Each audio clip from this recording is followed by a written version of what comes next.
திருப்பத்தூர் அருகே களை கட்டிய மீன்பிடி திருவிழா, பல்லாயிரக்கணக்கானோர் பங்கேற்பு. சிவகங்கை மாவட்டம் திருப்பத்தூர் சிங்கம்புணரி வட்டாரப் பகுதி கிராமங்களில் உள்ள கண்மாய்களில் நீர் இருப்பு குறைந்து வருவதால் மீன்பிடி திருவிழாக்கள் நடைபெற்று வருகிறது. பல இடங்களில் அலிகண்மாய் என்ற பெயரில் இலவசமாகவும், சில இடங்களில் பூத்தா குத்துதல் என்ற பெயரில் கட்டணம் வசூலித்தும் மீன்பிடிக்க அனுமதிப்பார்கள். அதன் ஒரு பகுதியாக இன்று சொக்கநாதபுரம் அருகே களாவயல் கிராமத்தில் உள்ள பண்ணை கண்மாயில் தண்ணீர் வற்றிய நிலையில் வருங்காலங்களில் நல்ல மழை பெய்து கண்மாய் மீண்டும் நிரம்பி விவசாயம் செழிக்க வேண்டி பாரம்பரிய முறைப்படி அழிகண்மாய் என்ற பெயரில் மீன்பிடி திருவிழா நடைபெற்றது.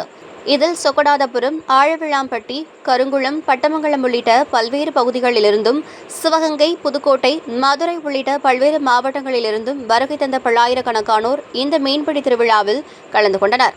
சாமி கும்பிட்ட பின் கிராம முக்கியஸ்தர்கள் மீன்பிடிக்க அனுமதி வழங்கினர். மீன்பிடிக்க அனுமதி கிடைத்தவுடன் கண்மாய் கரையில் மீன்பிடி உபகரணங்களுடன் தயாராக இருந்த பொதுமக்கள் ஒரே நேரத்தில் மின்னல் வேகத்தில் ஓடி கண்மாயில் இறங்கி தாங்கள் கொண்டு வந்திருந்த ஊத்தா, கொசுவலை, மீன்பிடி வலை, அரிக்கூடை, கச்சா உள்ளிட்ட மீன்பிடி உபகரணங்கள் மூலம் சிறுவர்கள், பெண்கள் என பலரும் ஆர்வத்துடன் மீன்களை பிடிக்க ஆரம்பித்தனர்.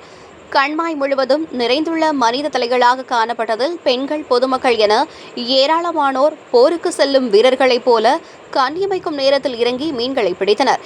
இதில் பலருக்கு கட்லா, ஜிலேபி, குரவை, விரா உள்ளிட்ட நாட்டு வகை மீன்கள் கிடைத்தன. இருப்பினும் பலருக்கும் எதிர்பார்த்த அளவு மீன்கள் கிடைக்காததால் மிகுந்த ஏமாற்றத்துடன் திரும்பிச் சென்றனர்.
ஓடி போடாம